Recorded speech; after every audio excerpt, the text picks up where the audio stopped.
নাজিৰাত অসম আবৃত্তি আৰু সংস্কৃতি পৰিষদৰ প্ৰতিষ্ঠা দিৱস উদযাপন। শিৱসাগৰ জিলা আবৃত্তি আৰু সংস্কৃতি পৰিষদৰ উদ্যোগত নাজিৰা আবৃত্তি আৰু সংস্কৃতি পৰিষদ আৰু বাউলী মৈদাম হাইস্কুলৰ সহযোগত নাজিৰাৰ বাউলী মৈদাম হাইস্কুলত আজি দিনজোৰা কাৰ্যসূচীৰে অসম আবৃত্তি আৰু সংস্কৃতি পৰিষদৰ প্ৰথম প্ৰতিষ্ঠা দিৱস উদযাপন কৰা হয়। নাজিৰাৰ পৰা দিলীপ হাজৰিকাৰ ৰিপৰ্ট, অসম ৰিপৰ্ট।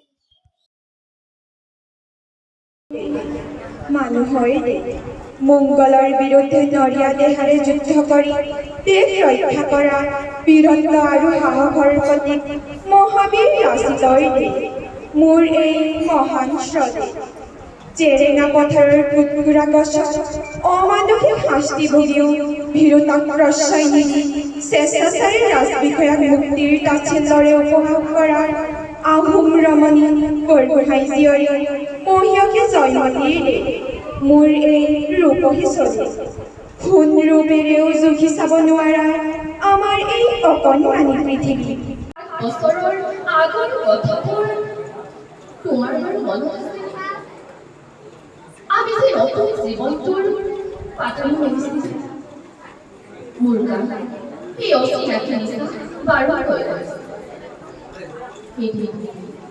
কাটিল ফুলখন এটি টেঙা অদূলি তলৰা শেৱালিবোৰ উপস্থিত আৰু মই তোমালোকৰ ঘৰলৈ নগৈ আহিব। আকাশত মেঘে মেঘনা হালধীয়া চুলটো নাওখনলৈ আমাক যে ৰিমিয়াক মাতিছিল। অসমত বহুতো ব্যক্তি আছে, যেনে কুলদা ভট্টাচাৰ্য, ঈশান বৰুৱা, অৰুণ শৰ্মা আদি স্বনামধন্য ব্যক্তিসকল অসমত কবিতা আবৃত্তিৰ বাহক বুলি ক'ব পাৰি।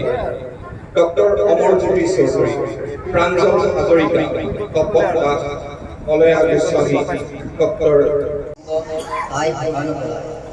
পাহাৰ পৰ্বত কষ্টদাবত আৰু যে যত জীৱ জন্তু সাগৰ মহাসাগৰ সকলোকে পৃথিৱীত থকা কষ্টদাবত তেখেতৰ বিদ্যালয়ৰ প্ৰেক্ষাগৃহত অনুষ্ঠিত কৰিবলৈ সুবিধা দিয়াৰ বাবে মই ভাবিম যে ইয়াত যিটো অনুষ্ঠান অনুষ্ঠিত হ'ব আবৃত্তি পৰিষদৰ এটা আটকধুনীয়া অনুষ্ঠান হ'ব।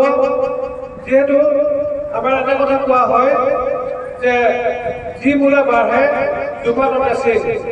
ইয়াত আমাৰ যিটো সমবেত সংগীত ছাত্ৰ ছাত্ৰীসকলে পৰিৱেশন কৰিলে নিচেই